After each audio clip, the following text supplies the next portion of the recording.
Ngayong hapon, ito, nandito ulit ako. Ito ang magmimerienda. After namin nalibing na si nanay, tulog muna ako. Tapos, pumunta na kami dito ulit sa C6. Merienda naman ako. Merienda tayo. Kakape. Tinapay. Parang nakakalungkot na living na si nanay. Siyempre nakakamiss din si nanay. Namimiss ko rin siya.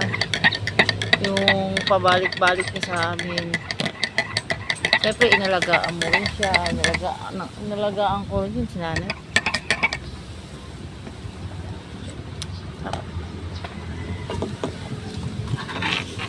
Nagpahinga na si nanay. Si Dora kung tawagin.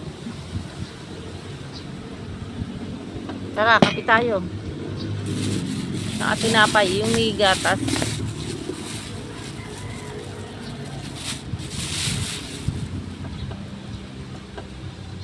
Mamimiss ko yun, yung nanay ko na yun. Laki din ang hirap namin dun. Nanay ko. Ilang beses tinakbo sa hospital din yun eh. Nakasurvive siya. Pero itong huli, pinagpahinga na talaga siya.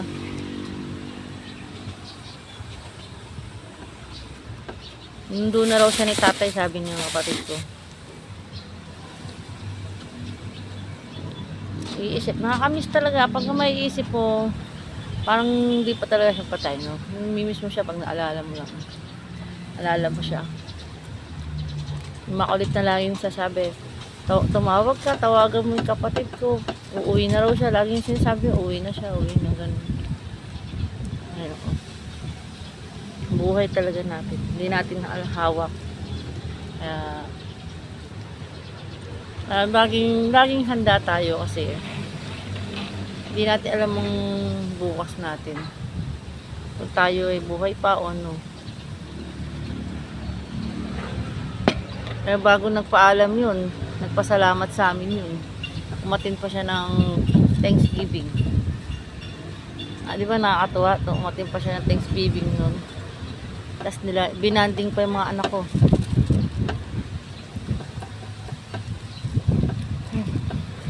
Kaya papasalamat na ako sa Diyos na hindi na siya pinahirapan. Pahinga na siya. Pati si tatay. Silang dalawa ngayon. Baka nag-meet up na yun. Mamimiss ko talaga nanay ko. Lalo, tatay ko rin, mamimiss ko. Yun, wala na kayong magulang. Ayun. At pa nakakaiyak din. Mimiss talaga lang. Siya naiisip yung nilagaam mo sa bahay. Maliligo, iihi. At ano. Bago na wala nagpahinga yun. Wala akong ginawang kasalanan doon. Alam niya yun. Kaya pinapas sa Diyos ko na lang siya yung kinuha na siya. Tama na rin yung lungkot natin. Kain kayo. Bago sa yung kinakain ko, ube na may gatas. Sarap ng hangin dito. Tahimik. Napakatahimik dito. Sarap matulog. Doon sa lugar namin, ang ingay, nakakainis. Hindi makakatulog, umagat gabi. May marites.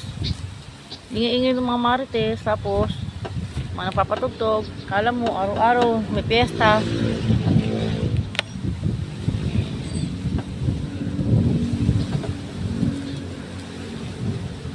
Sarap ng kape.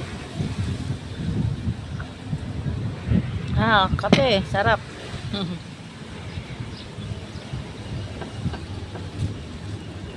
Nakakapanibago nga lang yung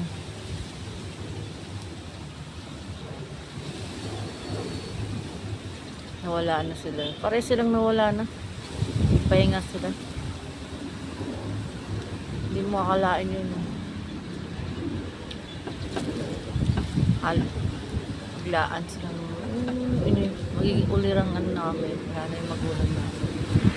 Kaya nakakamiss talaga. Nakakamiss ko ko lagi, hindi ko parang nakikita ko pa rin siya.